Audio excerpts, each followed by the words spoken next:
میں اپنی معروف عبادت کے علاوہ اللہ تعالیٰ سے بات کرنے کی کوشش کرتا ہوں اور کوشش کرتا ہوں کہ کوئی دنیاوی غرض نہ ہو، اس کے لیے کوئی رہنمائی فرمائے۔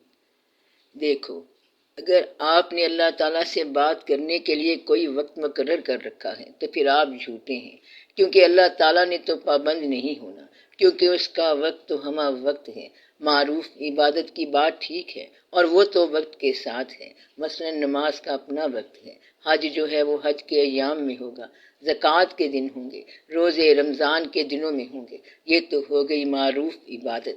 آپ کی معروف عبادت کے علاوہ جن باتوں سے اللہ نے منع کیا ہے ان باتوں سے منع ہو جائیں، اور جن باتوں کا حکم دیا ہے ان کو حد الوسع پورا کرتے رہیں۔ اس کے علاوہ اگر شوق پیدا ہو گیا ہے کہ اللہ تعالیٰ سے گفتگو کریں، تو اگر وہ شوق صرف ایک ٹائم میں ہوتا ہے، مثلا رات کے 9 بجے، تو پھر دنیا داری کر رہا ہوں اور اب میں اللہ سے بات کر رہا ہوں، یہ بات غلط ہے۔ وہ پھر دنیا داری یوں نہیں کرتا، بلکہ ہر وقت اس کی کمیونیکیشن اللہ کے ساتھ ہوتی ہے۔ یہ ٹی وی کا سیٹ نہیں ہے کہ آپ آن کر دو تو آن ہو جائے اور آف کر دو تو آف ہو جائے۔ وہ ہمہ حال ہمہ وقت آپ کے خیال میں رہے اور ہر حال میں ساتھ رہے، یعنی اللہ اس طرح ساتھ ہو کے خلقت کو جیندی گول ہے اور ہر دم فرید دے کول ہے، یعنی مخلوق جس کو ڈھونڈ رہی ہے وہ ہر دم فرید رحمۃ اللہ علیہ کے پاس ہے، تو ہر دم اس میں ہونا ضروری ہے۔ پہلی غلطی آپ کی یہ ہے کہ آپ ایک وقت میں یا تنہائی میں اللہ سے بات کرنا سننا چاہتے ہیں اور باقی اوقات میں اپنی دنیا میں رہتے ہو۔ آپ نے یہ نہیں کرنا۔ اگر آپ نے کہا کہ اپنے اللہ سے رات 8 بجے بات کرنا چاہتا ہوں، فرض کرو وہ جواب دے کہ رات کو 3 بجے بات ہوگی، تو اس وقت تو آپ سوئے ہوئے ہوں گے۔ پھر جب پتہ چل گیا کہ اس نے پیغام بھیجا ہے کہ جب آپ کل دوپہر کو بازار میں شاپنگ کر رہے ہوں تو اس وقت بات کر لیں، تو پھر یہ نہ ہو کہ آپ شاپنگ میں لگے ہوئے ہوں اور بات نہ ہو سکے۔ پھر اس کا انتظار کرو، اور ایسا انتظار کرو کہ باقی کا کام جو ہے یہ پابند ہو جائے، بلکہ بند ہو جائے۔ پھر ہے کمیونیکیشن۔ تو پھر آگے اس نے کہا تھا کہ میں جواب دوں گا تو وہی جواب آئے گا۔ جواب کب آئے گا؟ چاہے 2 سال میں آئے، 5 سال میں آئے، بلکہ کئی سال بعد آئے۔ سوال کرنے کے بعد چٹھی ڈال کے آپ انتظار کریں۔ پھر یہ نہ کہنا کہ یہاں سے میں نے پیغام بھیجا ہے، میسج بھیجا ہے، میرا خیال ہے میں انگلینڈ سے ہوا ہوں، واپسی پہ آ کے میسج کا پتہ کروں گا۔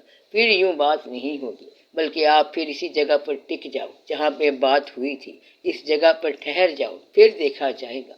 وہ جب بھی ہوگا، جہاں بھی ہوگا، آپ اس خیال کے اندر مصروف رہیں۔ آپ نے دیکھا ہوگا کہ کبھی مہمان کا انتظار ہو تو انسان بے قرار رہتا ہے۔ مہمان کا اس کی قدر کے مطابق آپ انتظار کرتے ہیں۔ اگر ایسا نہ کریں تو وہ مہمان واپس چلا جائے گا۔ بات کا جواب لینے کے لیے کم از کم اتنا انتظار تو کرنا چاہیے جو اس کا حق ہے۔ جن لوگوں کے ساتھ اللہ کی کمیونیکیشن ہے وہ پھر پوری توجہ کے ساتھ اس خیال میں گم رہتے ہیں اور ان کو اس خیال کے علاوہ کوئی دوسرا خیال نہیں آتا۔ اگر آپ باقی کے خیالات کی نفی کر دیں تو پھر آپ کو کمیونیکیشن والا خیال مل جائے گا۔ تو معروف عبادتوں میں بھی وہی خیال رہے۔ آپ روز ہی اللہ کی عبادت کرتے ہیں، اس سے گفتگو کرتے ہو کہ اللہ ہمیں سیدھی راہ دکھا، تو کہاں ہے اللہ؟ آپ کسے کہہ رہے ہیں کہ ہمیں سیدھی راہ دکھا؟ اگر کوئی ہے تو آ جائے تو آپ اس پر چل پڑیں، مگر وہاں آپ الجھ جاتے ہیں۔ تو سیدھی راہ کے مفہوم کا پتہ ہونا چاہیے۔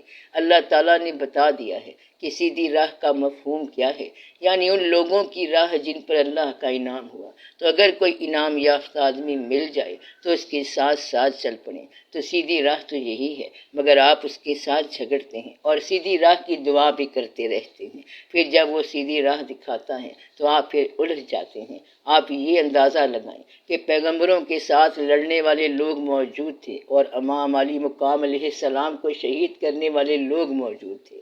انسان دعا مانگتا ہے اور جب تاثیر قریب آتی ہے تو الجھ جاتا ہے۔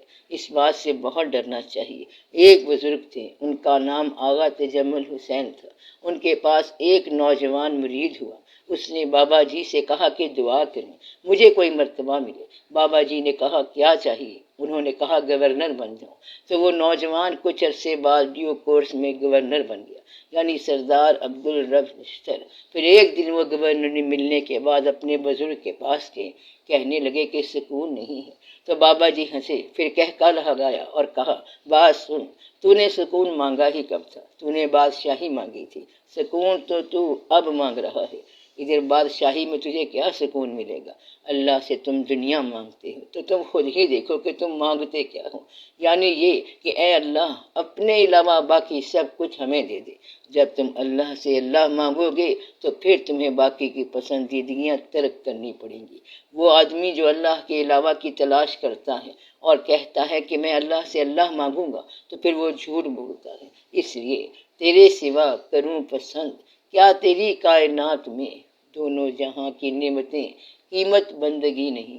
بات اتنی ساری ہے کہ پھر دونوں جہاں کی نعمتیں کس بات کی؟ آپ تھوڑی دیر کے لیے یہ کہہ کر دیکھیں کہ اے اللہ تعالیٰ ہم تم سے بات چاہتے ہیں، ہم تم سے کلام چاہتے ہیں، چاہے دنیا جہان کی نعمتیں مجھ سے چھن جائیں تو بھی میرا گلہ نہ ہوگا۔ تو کم لوگ ہیں ایسا کرنے والے، اس کی راہ میں شہید ہونے والے اور اس کی راہ میں جان دینے والے بہت کم لوگ ہوں گے۔ پھر اللہ سے کمیونیکیشن، گفتگو اور مشاہدہ ان کو نصیب ہوتا ہے۔ کہتے ہیں کہ وہ تلوار کی دھار پر ہوتا ہے یا نیزے کی نوک پہ ہوتا ہے یا شہادت کے اندر ہوتا ہے، اور مشاہدہ حق سنگے در یار پہ ہوتا ہے جس کی چوکھٹ پہ سر جھکایا جائے۔ مشاہدہ عبادت نہیں ہے کہ عبادت سے مشاہدہ بن جائے، اس پر ایکسٹرا لیبر محنت کرنی پڑے گی، ایکسٹرا اثار کرنا پڑے گا۔ جو کچھ آپ نے دنیا سے حاصل کیا اگر وہ سارے کا سارا قربان کر دیں تو پھر بات سمجھ آئے گی۔ اگر کوئی کہتا ہے کہ میرے پاس پہلے ہی تھوڑے سے پیسے ہیں تو کہو کہ تو وہی تھوڑے سے لٹا دے، تھوڑی سی گریجویٹی ہے تو وہ بھی دے دے، ایک چھوٹا سا جھونپڑا سا مکان بنایا ہے تو وہ بھی خیرات کر دے فی سبیل اللہ۔ پھر جو بات نہیں کرنے والی اگر وہ کرو گے تو وہ بات جو نہیں ہونے والی وہ ہو جائے گا۔ بس یہ ہے آپ کا کام۔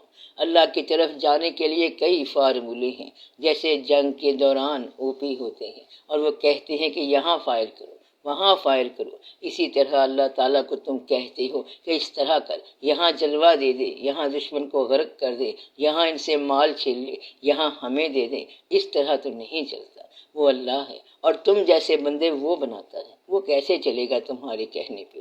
وہ اللہ آپ ہی ہے، اللہ ہے، اس لیے آپ ہی اللہ کے کہنے پر چلو اور اسے اپنے کہنے پر نہ چلاؤ۔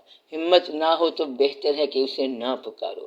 اگر محبت کا دعویٰ کرنے کی ہمت ہے تو پھر باقی محبتوں سے بیزار ہو جاؤ، وہ سب سے پیاری چیز سب سے پہلے لے لے گا اور پھر تم شور مچا دو گے۔ اس نے مثال دی ہے کہ اس نے پیغمبر سے کہا کہ بیٹا ذبح کر دو، اور وہ بیٹا ذبح کرنے چلے، ذبح نہ ہوا تب بھی ہو گیا۔ باپ نے یہ فیصلہ کر لیا تھا کہ میں ذبح کرتا ہوں تو وہ ذبح ہو گیا۔ اب جو باپ یہ فیصلہ کر سکتا ہے مشاہدہ اسی کا حق ہے، اور آپ سے اگر کہا جائے کہ بیٹے کی انگلی کاٹ کے لاؤ تو مشکل ہو جائے گی۔ وہ کہے گا کہ میری جان حاضر ہے، تو پھر آپ آرام سے اپنی عبادت کرتے جائیں اور اللہ سے کبھی دیدار کی تمنا مکمل سرنڈر کیے بغیر نہ کرنا۔ آپ کے لیے بس اتنا ہی کافی ہے کہ یا اللہ تو مہربانی کرتے جانا۔ دیدار کا مقام یہ ہے کہ جب تک نگاہوں سے غیر اللہ نہ نکلے تو پھر اللہ کا مشاہدہ کیسے ہو؟ تو اپنی نگاہوں کا جائزہ لیں، اپنے دل کا جائزہ لیں کہ ان میں کس کس کی محبت بھری پڑی ہے۔ جس کمرے میں آپ اللہ کو بلا رہے ہیں اس میں کوئی اور قباحت نہ ہو، یہ نہ ہو کہ اس کے اندر کہیں مال، کہیں سکہ، کہیں زر، کہیں زمین، کہیں زن وغیرہ پڑے ہوں۔ یہ نہ ہو کہ آپ نے مہمان کو بلا لیا ہو اور اس کے مطابق انتظام نہ ہو۔ جس طرح کعبہ تھا، کعبۃ اللہ میں تب بت رکھے ہوئے تھے اور جب تمام بت صاف کر دیے گئے تو وہ کعبۃ اللہ بن گیا۔ آپ دل سے خواہشات کے بت نکال دو تو پھر یہ اللہ کا عرش ہے۔ اگر اس کی صفائی ہو گئی ہے تو پھر یہ خود بخود ٹھیک ہو جائے گا۔ آپ نے کچھ اور نہیں کرنا، صرف آئینہ صاف کرنا ہے اور اس میں خود بخود عکس نظر آ جائے گا۔ اس لیے آپ انتظار کریں، اپنے آپ کو صاف رکھیں، منکرات سے بچیں، اپنے آپ کو علائشوں سے بچائیں تو خود بخود زیبائش ہو جائے گی۔